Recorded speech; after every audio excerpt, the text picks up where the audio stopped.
Mesdames, Messieurs, à l'invitation du président Romana, le collectif Diasporact a répondu présent sans une once d'hésitation.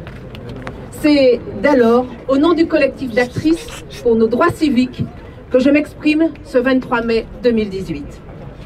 Certains d'entre vous le savent, 16 comédiennes se sont réunies à l'initiative d'Aïssa Maïga pour écrire un livre « Noir n'est pas mon métier ». Cet ouvrage rassemble nos témoignages relatifs à l'exercice du métier d'actrice en France au XXIe siècle, lorsque l'on a la peau noire ou métissée.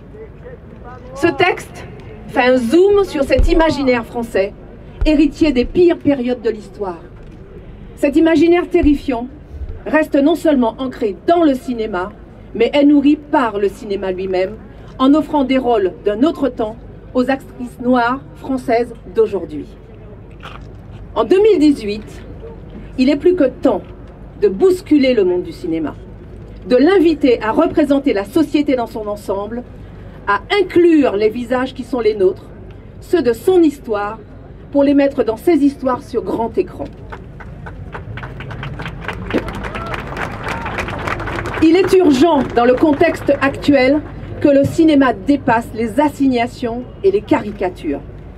Alors, si je suis présente aujourd'hui au nom de toutes les miennes, c'est pour rendre hommage à la mémoire des victimes de l'esclavage, avec un regard sur l'avenir. Car si nous rendons hommage, c'est aussi pour l'avenir, dans un mouvement qui est celui de mon métier, de notre métier, le mouvement de la création, donc de la vie. Les esclaves, nos parents, ont dû s'affranchir de leurs chaînes.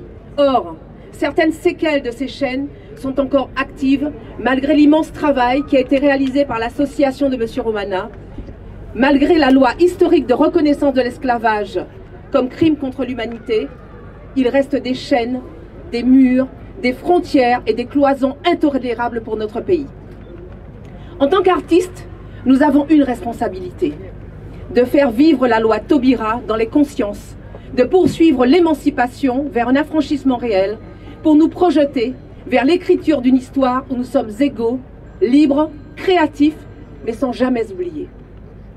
Diasporact présente ce jour, non seulement parce que nous sommes noirs, mais surtout parce que nous sommes des artistes françaises, conscientes et responsables, parce que nous voulons nous raconter librement, des citoyennes.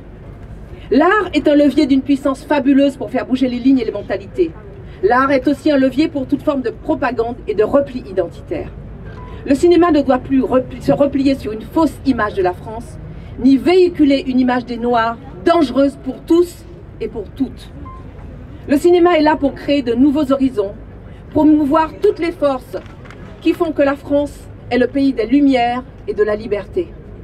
Dès lors, si Cannes était un symbole fort où nous avons monté les marches, il faut désormais trouver une solution urgente pour que nos principes républicains et nos fondamentaux d'égalité, de fraternité, de sororité et d'universalité, au regard de cette histoire que nous commémorons aujourd'hui, puissent trouver une application réelle dans la création en général et l'audiovisuel en particulier.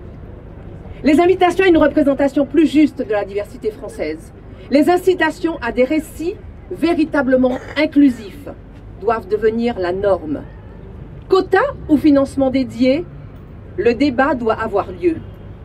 Les outils et les moyens doivent être mis en place pour que la France devienne une et indivisible aussi à l'écran.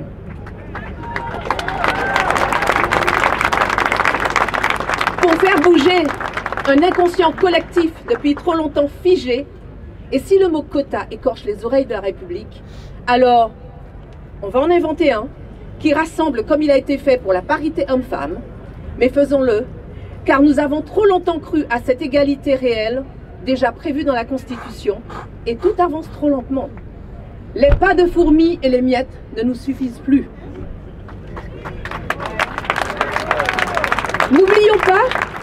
N'oublions pas ce que disait Césaire. Les artistes sont les législateurs de l'ombre. Dès lors, c'est notre place d'actrice que de prévoir, prévenir, guérir, se souvenir pour construire autrement et avec tous et tout le monde de demain. Seul, on peut marcher vite, mais ensemble, on marchera beaucoup mieux. Alors, plus faute à tout, plus faute et bonne marche.